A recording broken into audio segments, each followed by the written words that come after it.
দলিলের দ্বারা সাবিত হলো সুন্নিদের আকীদা সহি। আমার নবী গোটা দুনিয়াতে দেখেন এবং শোনেন। বড় করে বলুন সুবহানাল্লাহ। এটাকে ইংরেজিতে বলে ওপেন হার্ট সার্জারি। সাহাবায়ে কেরাম বলতেছে, হুজুর এটা কিভাবে সম্ভব?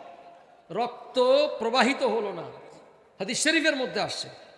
কিন্তু হুজুরের সিনা খুলেছেন। সিনায়ে মোবারক খোলার পর সাহাবায়ে কেরাম আশ্চর্য হলেন, বিচলিত হলেন, এটা কিভাবে সম্ভব? নবীজি বললেন, তানামু আইনুহু ওয়ালা ইয়ানামু কলবুহু। নবীদের হৃদয় কখনো ঘুমায় না, যদিও চক্ষু ঘুমায়। বড় করে বলুন সুবহানাল্লাহ। কিন্তু এখানে যে মজার বিষয়টা, এটা ইমাম বদরুদ্দিন আইনি হানাফি তার বুখারী শরীফের শারা, আমাদের হানাফি মাযহাবের আলোকে যে শারা লিখেছে বুখারীর, এটা আল্লামা ইমাম বদরুদ্দিন আইনি হানাফি। আর শাফি মাযহাবের আলোকে মাসলা যত আসছে শাফিদের, ইমাম কুস্তালানি আলাইহির রহমা তিনিও শাফিঈ, এবং আল্লামা বদরুদ্দিন আইনি হানাফি, উনি হানাফি মাযহাবের। আর উমদাদুল কারি ফি শরহ সহিহুল বুখারী, এটা হলো শাফি মাযহাবের। তো এখন এটার মধ্যে তিনি এনেছেন যে জিবরিল আমিনের সামনে যখন হুজুরের কলব মুবারককে দেওয়া হলো, দেখতেছেন কলবুন শাদীদুন ফিহি আইনানে। আমার নবীর কলব মুবারকটা পরিচ্ছন্ন পরিচ্ছন্ন। বড় করে বলুন সুবহানাল্লাহ। শাদীদ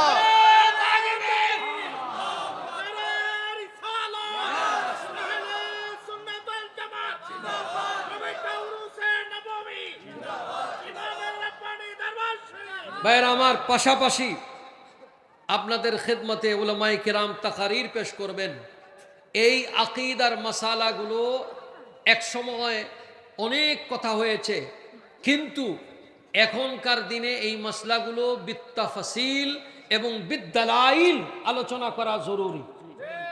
জোরে বলেন ঠিক কিনা? আপনারা মাঠে ময়দানে যারা তাকারীর করেন, ইলমি হাইসিয়ত মানুষকে ইজ্জত করার চেষ্টা করবেন, তাহলে মাঠে সুন্নিয়ত হবে। কথা বলেন ঠিক কিনা হাজরিন? দ্বিতীয় কথা হলো, এমন এক সিলসিলার সাথে আপনারা নিসবত, সিলসিলায়ে আলিয়ায়ে নকশবন্দিয়া মুজাদ্দিদিয়া, যেই সিলসিলার খুশখবরি হজরতে ইমাম রব্বানী, কাইয়ুম জমানি, মখদুম জাহানি, মুজদ্দিদ মুনव्वर আল-ফিসানি, আবুল বারাকাত শাইখ আহমদ ফারুকি সরহন্দি আলাইহির রহমা বলেছেন যে এই তরিকাকে হযরত ইমাম মাহদী আলাইহিস সালাম সত্য বলে ঠিক করে দিবেন। সুবহানাল্লাহ। তাহলে এই তরিকার উপরে যারা থাকবে, এই তরিকার উপরে যারা সাবিত কদম থাকবে, তাদের ফয়জ ও বারাকাত দায়মান থাকবে, কারণ এটা সত্য তরিকা।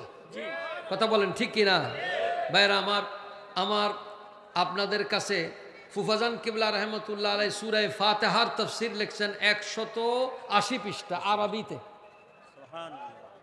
তখনকার মহলটা, ওনার জন্য পরিবেশটা এরকম ছিল না। ওই অবস্থায় যদি থাকতেন, এই অবস্থা এখন পেতেন, তাহলে কাজ হতো। উনি তো আল্লাহ তাআলার একজন মাহবুব বান্দা ছিলেন। শুধু মাহবুব বান্দা না, আলা দরজার ওয়ালি ছিলেন। সুবহানাল্লাহ। এবং প্রিয় রাসূল সাল্লাল্লাহু আলাইহি ওয়াসাল্লাম বাতিনি কানেকশন ছিল। উনি তো বলতেন, আমি অবশ্যই জানি আল্লাহ রাসূলের কি হাল আছে। সুবহানাল্লাহ। তো দেখতে আসি কোন অবস্থার মধ্যে আল্লাহর হাবিবের সাথে দিদার হইতে আসে।